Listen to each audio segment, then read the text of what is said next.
Welcome back to Rawcast AD.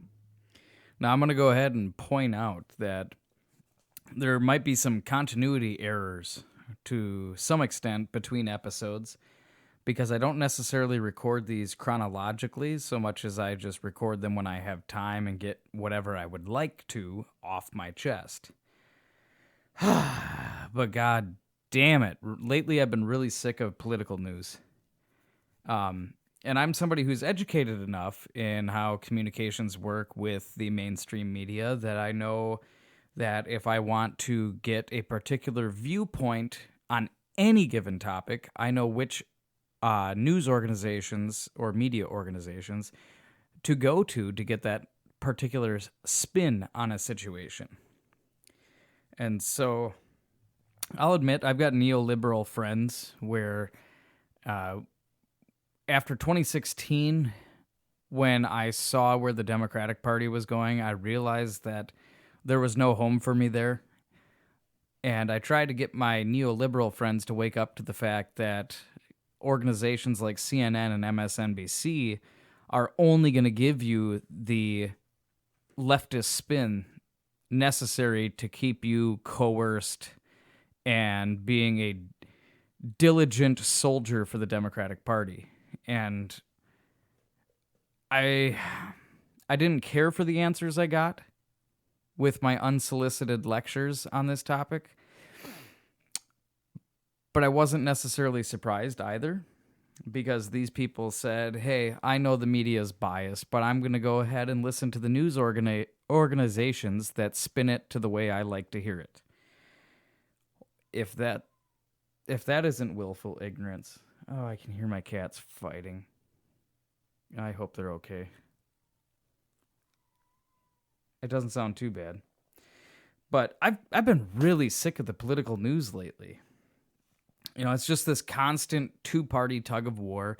We all know it's designed to make sure that no third party is ever going to be viable in this system because we've got this two-party system. This tug of war of, oh, is it going to be Democrats or Republicans? Is it going to be left or right or left or right or left or right? Well, you know what? Sometimes I don't want to take turns, you know? I'd like to just go straight down the highway, not have to worry about going left or right. It's just getting really fucking stupid, especially since when the Clintons took over the Democratic Party in the early 90s, they were ushering in a new era of the Democratic Party, which didn't necessarily say that it was going to be a party of the people, for the people, by the people, all that fun stuff. They got in bed with Wall Street. And so you know where their masters are. It's money, money, money, money, money. I'm sure there are a handful of politicians from any party in office that are good people that are for the people. But let's be real. The majority of us are getting fucked whether it's a Democrat in office or a Republican in office. It doesn't matter to me. Both parties fucking suck. I'm sick of this fake tug of war because what they consider to be the center since the Clintons took over the Democratic Party and reshaped the entire structure of that party in the early 90s, the Overton window has shifted to the right. So for somebody like me, who is actually more of a libertarian leftist, or more officially a true independent, it seems like I'm voting for Coke or Diet Coke. And I might want a Pepsi or Dr. Pepper right now, but it doesn't matter because this country only serves Coke products, so you either get true right or slightly right. That's it. So I'm really sick of the political news, and then with my job, the political mailers. Now, I may be sick of the political mailers, but I have the integrity to make sure that those get delivered as promised. That's my fucking job. I'm not going to shirk my duties just because I'm unhappy with something. But the political mailers, so I can't get away from the politics at work. I can't get away from the politics on TV. And I can't look at social media without having politics blowing up my asshole. I was a poli-sci major in college as a freshman. Like, I used to love politics, but y'all fucked it up for me. all you people in power, all you mainstream media organizations, you've completely fucked up my interest in politics. It's like, hey, well, I might be interested in eating ass, and then you see a turd come out of the ass, then you're like, ugh, I know it's going to taste like shit. Well, after enough times, you're not going to that turd fountain because it's not fucking interesting anymore. It's just meant to rile you up and get you entrenched in the left versus right march because there's a war at hand. Fuck them all. And even, so, okay, I got to deliver this political mail. But then as I'm driving along, it's the season. 'Tis the season for political signage. So I'm driving past Trump signs, left and right. Wasn't too thrilled to see the Trump 2020 fuck your feelings deal. I mean, it's like, come on, man. If I'm walking by with my kids, I don't want them reading the word fuck. They hear it enough from me. They don't need to see it written out. God damn it.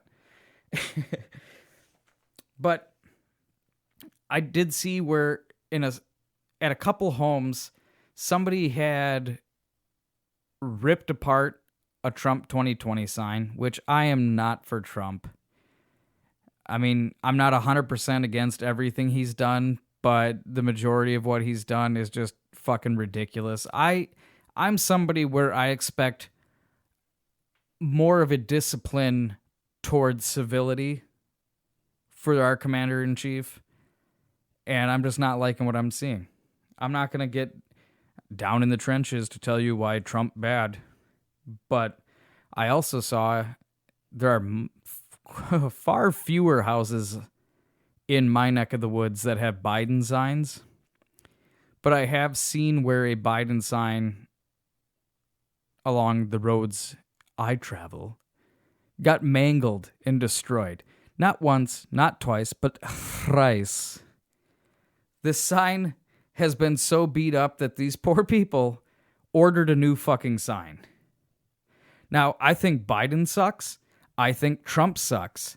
And as I've joked around before, which I would not actually wish this upon anybody, however, if I opened up my Google News app and saw that Trump and Biden got caught French kissing, both contracted COVID, and moved on to another realm of existence,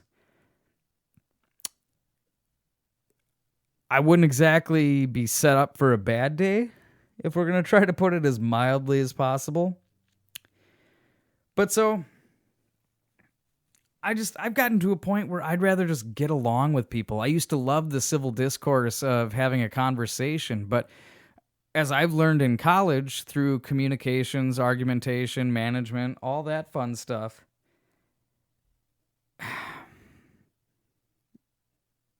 you have to recognize when opinions can be influenced by facts and when they are not actually.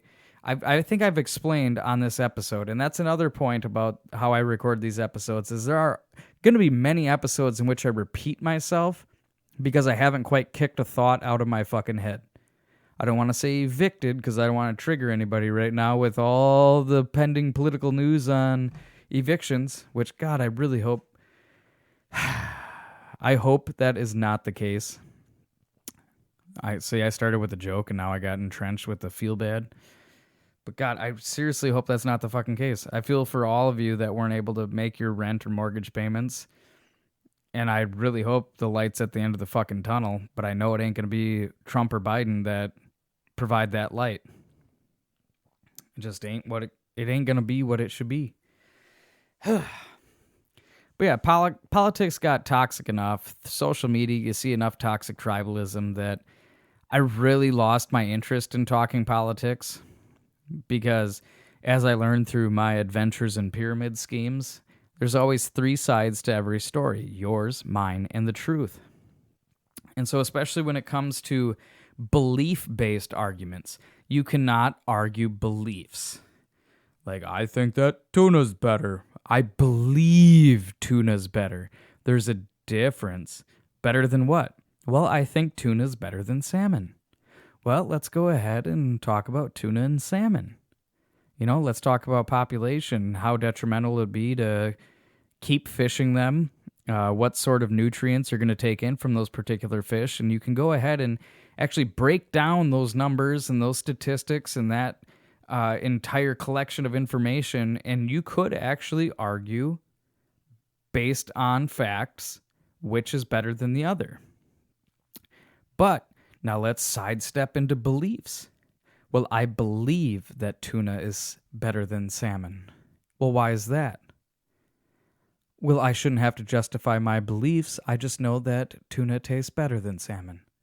Well, you can't exactly argue belief. Thoughts can be changed. Beliefs should be able to be changed, but beliefs often end up being like a fortress of solitude for somebody's personal being. And to go after those, no matter what, you're going to make that person feel alienated.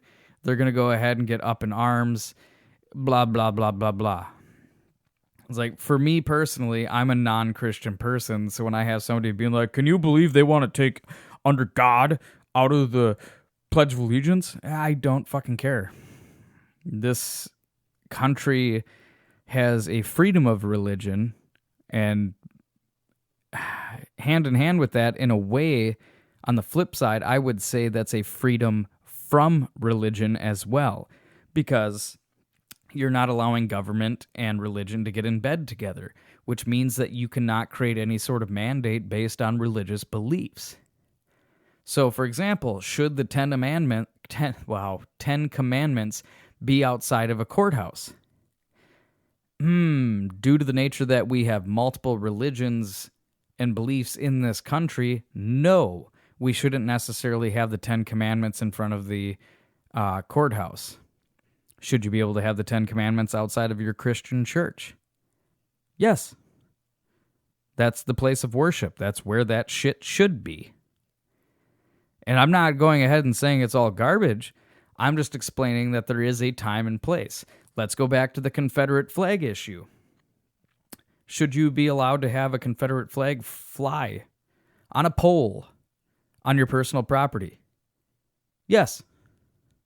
Is it in good taste? That's subject to opinion. Should the Confederate flag fly above the state capitol? No. Whether it's heritage or not, the Confederacy lost the Civil War, and losers don't necessarily get a participation trophy. That flag lost. So go ahead and fly it on your personal property, but that should not fly above the Capitol building of any, whether it be the town, the village, the county, the state, federal. That should not fly above those Capitol buildings, because it is not a flag that represents all people in this country, all Americans. The only flag that should be able to be flown above those capitals would be the state flags, the prisoner of war missing in action, and the Stars and Stripes, the United States flag. Those are the only ones that should be allowed to fly over government buildings. And that just makes sense to me.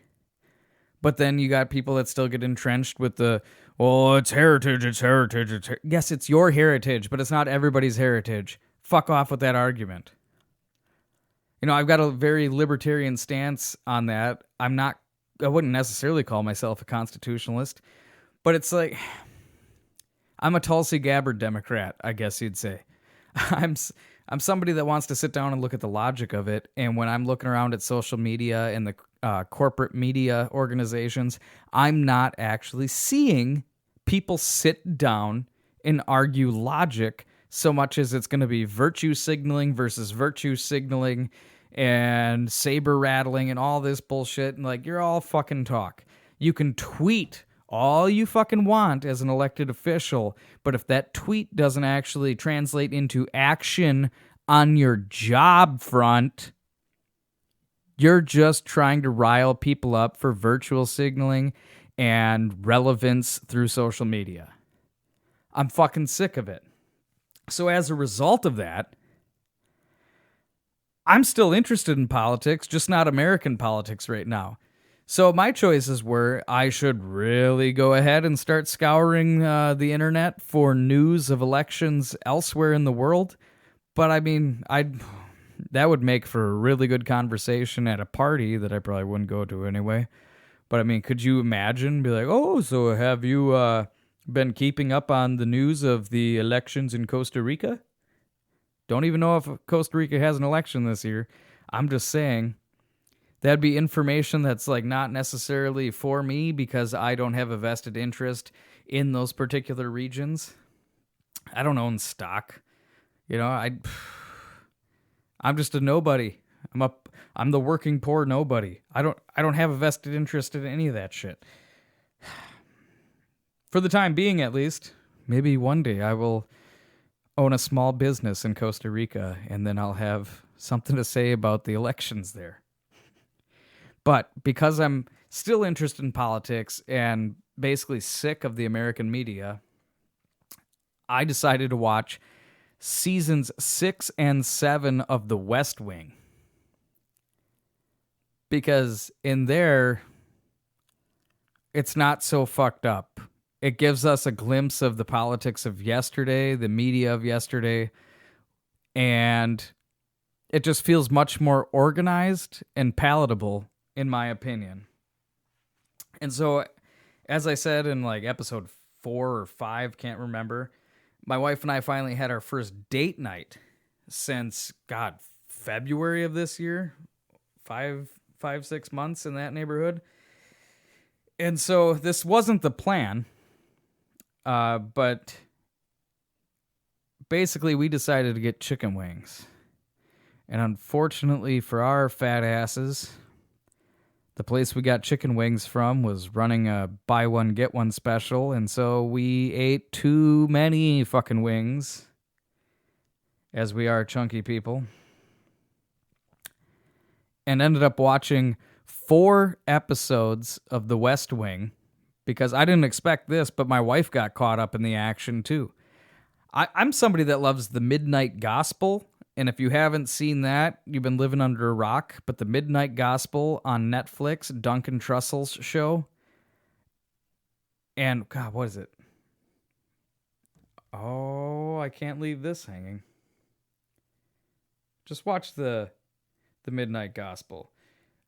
But I'm somebody who loves the Midnight Gospel as well as the West Wing. I've got a very eclectic interest when it comes to that. Pendleton Ward. Duncan Trussell and Pendleton Ward together created the Midnight Gospel, where they basically took clips or episodes of the Duncan Trussell Family Hour podcast and then laid animation over it. And to me, it's mind-blowing. It's incredible. It's like if Pink Floyd's The Wall was able to move on, modernize, but maintain the psychedelic nature. It's just fantastic. But I'm somebody who could watch an episode of the Midnight Gospel and then flip on the West Wing and be just as interested. That's how much I enjoyed politics for a time. Actually, my interest in politics started with my government teacher in high school who has since passed away. That was suicide. That's a really tough subject, but I think I'm going to want to cover an episode on loss where I talk about the titans of my past who have succumbed. So we'll get there someday. But so since the plan was for my wife and I to have a few chicken wings and then work on a project, and we ended up eating too many chicken wings and watching 4 episodes of The West Wing, we lost a great deal of time, but still managed to rouse our asses off the couch after that 4th episode of The West Wing to come down to the basement and work on a project that we have been talking about for months and months. But due to her work schedule and us having 3 kids, it's just been really difficult to find the time to work on this project. But I'm excited to say that I skipped a section of my notes that I was going to get rid of. Or not get rid of, go through. I did get rid of them now. But basically, I'll just stay on point. My wife and I have been talking for some time about doing a podcast together. And I know I sound like an idiot more often than not on here because of my ramblings and meanderings and the fact that my mind can kind of be in multiple places at once. But I also knew that this era of Rawcast would start out as me trying to talk on my own and figure my mind out and hopefully be of some interest to the listeners. But I also wanted to try to create a deeper bond with my wife. And I mean, there were times that we would have just these irrelevant, meaningless, stupid, yet hilarious, awesome, fun conversations. And those conversations that we had were almost too infrequent. And so what better way to ensure that we had those conversations on a more frequent, consistent, regular basis than by starting our own podcast together? And now she was very uncomfortable with the idea because I've gotten more and more comfortable sitting down in front of a microphone, and you'll notice we don't have video or a video component at this point because still not exactly digging the idea of sitting in front of a camera, because if you could actually see how I'm sitting, how I'm expressing myself just in front of the microphone, I don't know, it might add more of a comedic layer through the video component, but I'm not comfortable with the video component quite yet. It also helps that because I'm working poor, I don't even have the funds available to purchase a video camera that would be suitable for doing this. Plus, nobody looks good in 4K. Jesus Christ. It takes a hell of a lot of makeup, and I'm not interested in buying makeup. What you see is what you get, and with some of the shit I've talked about, you take one look at me and you'll be like, oh yeah, it makes sense now. But so date night, we're bloated and completely full on chicken wings, hot wings. Of course, I went for some mango habanero hot sauce and felt the pain from that. But we did have our date night, so we gorged on wings. We watched some quality political programming through the West Wing. And God damn it, if you haven't watched the West Wing, go check that shit out.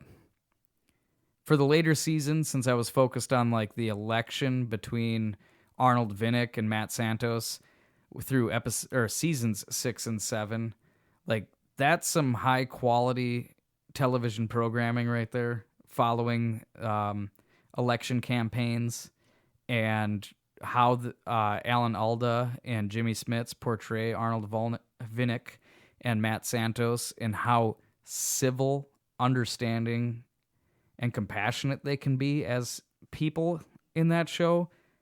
I guess that's primarily the element that I felt like I was missing from real life viewing politics as the consumer and the voter trying to remain educated in the ongoings in our daily lives on the federal level. Because Jesus Christ, my daily life is nothing like the federal news. But either way, I just wanted a chance to be able to sit down with my wife and have the fun conversations on a regular basis. And we've been struggling to find the time and make it happen. And though it was very late at night for us, bloated up on chicken wings, asshole ready to burn, and 4 episodes of The West Wing under our belts, we hit the record switch and got to work on our very first episode of a show we are calling My 3 Bitches. And it's where my wife and I, for the time being, until we find a groove with it, we're each coming to the table on what is hopefully going to be a weekly basis, and we are going to each discuss 3 topics to bitch about. And I'm not going to get into the detail of what we talked about on there because science and universe willing, we will have our first episode of My 3 Bitches up on its own page at rawcastad.com with these other episodes of Rawcast AD. Separate pages for organization's sake. Make it easier on the listeners. But that reminds me, I also need to figure out a way to enable the ability to download these episodes from rawcastad.com so you don't necessarily have to have a SoundCloud account to download the episodes.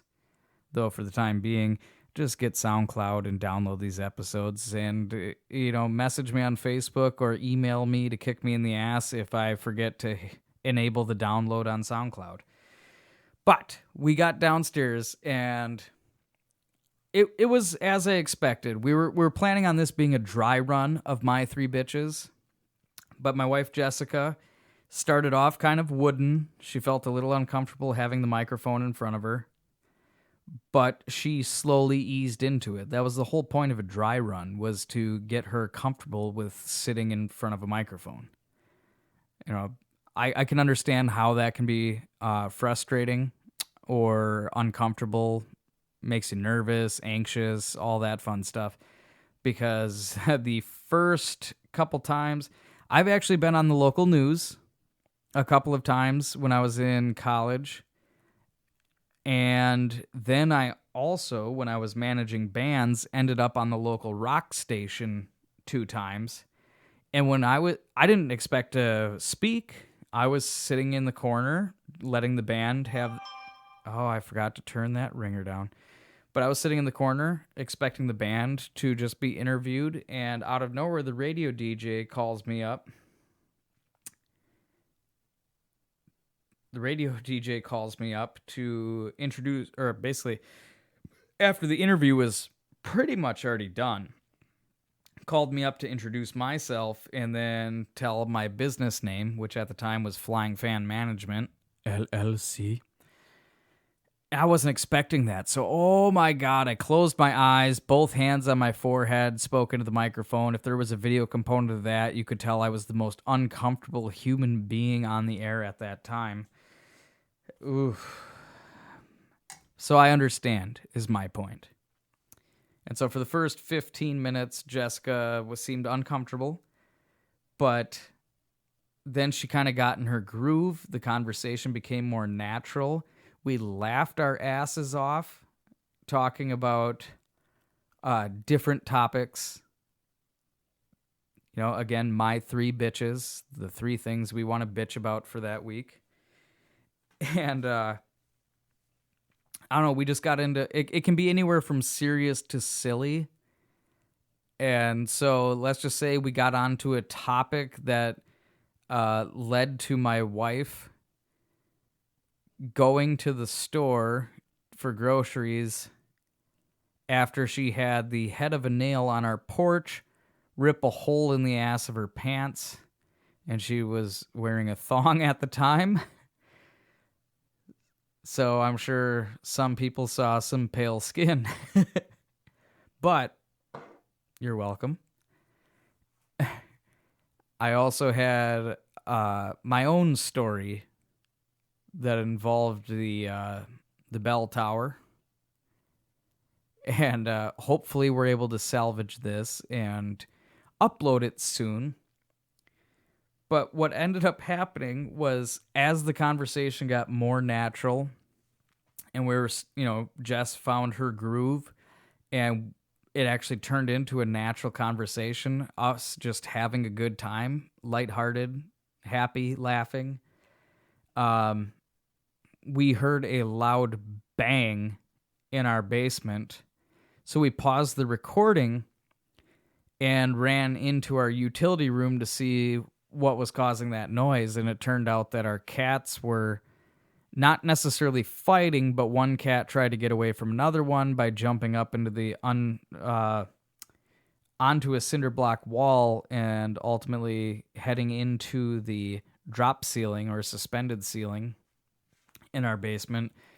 They knocked a few things down that we're having stored in the utility room for the time being. And so we just wanted to check it out, make sure nobody was breaking in so they could walk out with $5 and make sure that our cats weren't killing each other. And we came back, we picked up where we left off. We actually wrote down a note, hit record again, and went on for another 30 to 40 minutes. And it was absolutely incredible. We had a great time. As soon as I stopped the recording and saved the file, my wife was talking about how good of a time that was, and she looks forward to future episodes because to us, at least, it was entertaining. It's an excuse for us to take our busy schedules and busy lives and force ourselves to sit down face to face and just have a good time. And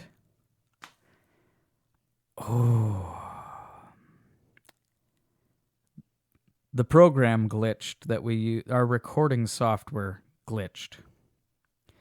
So we were only able to save the first half hour of what probably should have been an hour 5 to an hour 15 of content.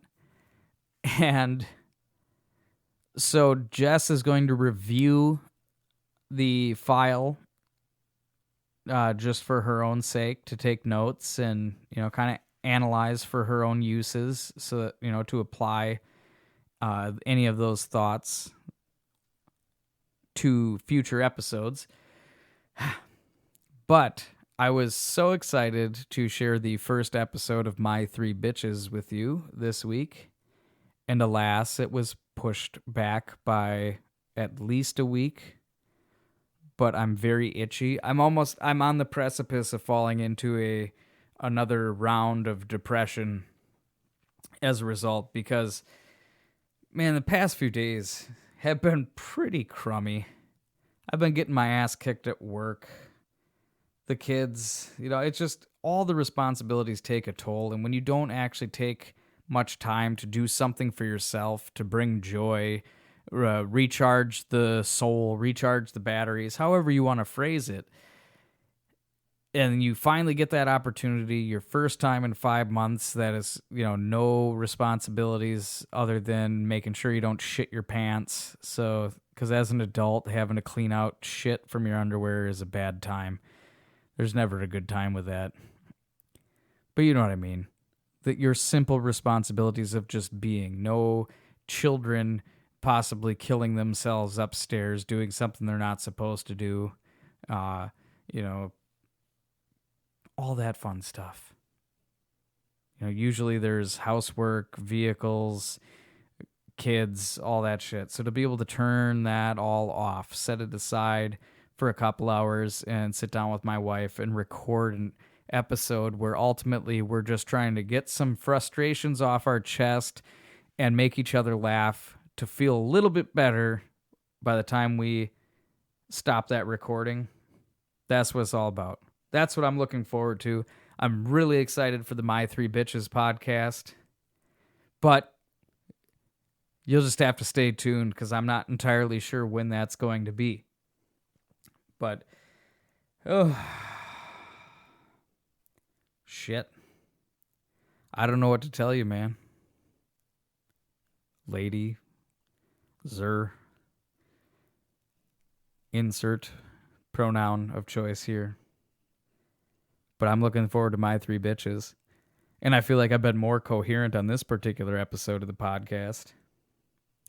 But even though I'm really sick of the politics, and the first episode of My Three Bitches, which I have to remind myself, it was supposed to be a dry run, turned out better than expected, so we had hoped to use that as an episode, and only half of it got recorded. That's like, well, maybe that's just like, the first one's for the memories, the second one's for y'alls. For yous, depends on which area of the the world you would like to go. Yous, y'alls. It's all good. It's gooder. But I don't have anything else to cover for this episode. I could get more in depth with the politics, but for the time being, the presidential election's far enough out. I'm just sick of it. And so all I can say is that for those of you that are listening, I do have a request. You don't have to do it. But currently, there is a bill in Congress, H.R. 2478, that even if it passes Congress, the House, you know it's going to sit and collect dust in the Senate. But it would still be cool to see a show of force because part-time mail carriers, and that's how you get into this job as a part-time mail carrier. And you basically take your lumps, roll with the punches, grab onto the rope behind the horse and buggy, and hold on for dear life until enough people retire, quit, or get fired that you're able to move up to your own full-time regular career route. And it's not uncommon for people to spend years and years as a part-timer before they get that full-time career status. Now, I mean, I've heard of people working 17 years as a part-timer before they got their full-time spot. Now, 17 years is a hell of a long time for your working career. But the way that works is if you're a part-timer, it doesn't necessarily count anymore towards your retirement. And I mean, I guess that could kind of make sense, but when you can't just come into this job as full-time, you have to take your lumps as a part-timer until you get your spot, it could be pretty frustrating. So like for me, I'm coming up on 3 years as a mail carrier, part-time mail carrier. Now, say I go another 3 years, if I'm lucky, to become a full-time regular carrier. Those 6 years of part-time employment, despite the fact that I've worked 6 days a week, every week, except holidays, which are mandatory unpaid, I earn vacation time.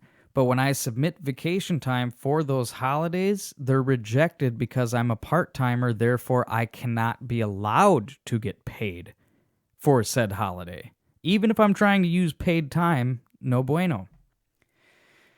But those 6 years would count as absolutely nothing, and your clock for retirement doesn't begin until you have achieved that full-time status. And that's kind of frustrating because they used to allow part-timers, like say you worked for the post office for 6 years as a mail carrier, you got your full-time spot, you could then buy back your part-time years and count that towards your retirement. They cut that program in 1989. And the post office is having a hell of a time retaining part-time mail carriers. I don't know the facts of this. I probably shouldn't even say this without verifying it, but I did hear from another carrier that over 60% of part-time mail carriers end up quitting and never make it to full-time. And from what I've just seen with my own anecdotal evidence and 2 cents, I'm not surprised if those numbers are accurate. But this new bill, H.R. 2478, again, this is a bit premature. I should read the bill myself, but I've had mail carriers who are more in tune with the union lingity that they've expressed to me that H.R. 2478 is going to, it's a bill that's going to basically let part-timers buy back their time again once they achieve full-time status. So I would like those of you who are so inclined to figure out, if you're in the United States, figure out who your Congress person is and write to them in support of H.R. 2478, because even though I'm hoping that within the next 5 years I'm able to leave the post office to pursue my own endeavors, anybody who's still a part-time mail carrier currently, or those that get hired after me, deserve better than spending the better part of 20 years hoping for a full-time slot and having none of that time count whatsoever towards retirement. I worked at UPS for over 5 years as a part-time truck loader. That wasn't the official title, but that was the idea. You worked the night hub, you were working freight, so you were loading semi-trailers by hand. And in those 5 years as a part-time loader, I achieved the lower rung of pension access. So for UPS as a part-timer, from day one your time counts. But with the government service for all Americans, the United States Postal Service, you don't count for shit until you're officially full-time. And that's why we still have people working 41 hours a week with part-time status, because you don't even count as full-time until you have your own everyday route in your name and working at least 42 hours a week. You know, there's a lot of problems going on with the post office. There's a lot of changes that are going to be coming, and I'm sure a lot of us aren't going to be happy with what we see. But I also really don't like having my job be a poker chip for the two-party system that we have. But so if you're so inclined, please write your congressperson to encourage them to support H.R. 2478, unless I come back on here in another episode and tell you I've read the proposed bill and there's a lot of things in there that suck worse than the small benefit of allowing part-timers to buy back their time and put them towards retirement once they become full-timers. But, again, please do that. I mean, if you really want more details on why the post office is much more difficult of a job than most people think, I know a lot of you think that delivering mail is like that episode of Seinfeld when Jerry takes over for Newman and he's just walking down the street, handing out letters, whistling, and having a good old time. No, it is. There's a hell of a lot more that goes into it, much more frustration, and to be honest, I'm surprised more and more people don't have their bodies snap in half or their minds completely crumble to dust. Because it can get that frickin' bad. So, if you really want to support your post office, don't be out on social media talking about how great it is or what nice thing you did for your mail carrier. Buy some fucking stamps and write your congressperson. So I hope you enjoyed this more coherent episode of Rawcast AD. And hopefully you will be seeing signs and notices for the all-new My Three Bitches podcast, which will be recorded in tandem with Rawcast AD. And I guess technically, if you're listening to this and you have my contact information, you're able to follow the breadcrumb trail through the internet. If you got some ideas of what you want me to talk about, I'm open. I can answer questions and shit too. Because again, I'm still figuring out what the fuck I want to do with this thing. But I feel like it was more coherent. I'm happy. The bloating's gone from my chicken wings. Still sick of the two-party tug of war. Unfortunately, I watched the season 7 finale of The West Wing, so that's all behind me now. And even though I love this show, I'm not going to go back and rewatch the last 2 seasons every few weeks. It's time to look forward to the teaser of The Mandalorian Season 2. Try to maintain some interest in media of some sorts other than just reading books and trying to find podcasts that I can tolerate. But I've had enough crummy days. It's time to plan the good days. And if you are somebody that hasn't planned for a good day, a quality good day in quite some time, treat yourself, motherfuckers, and have a good one.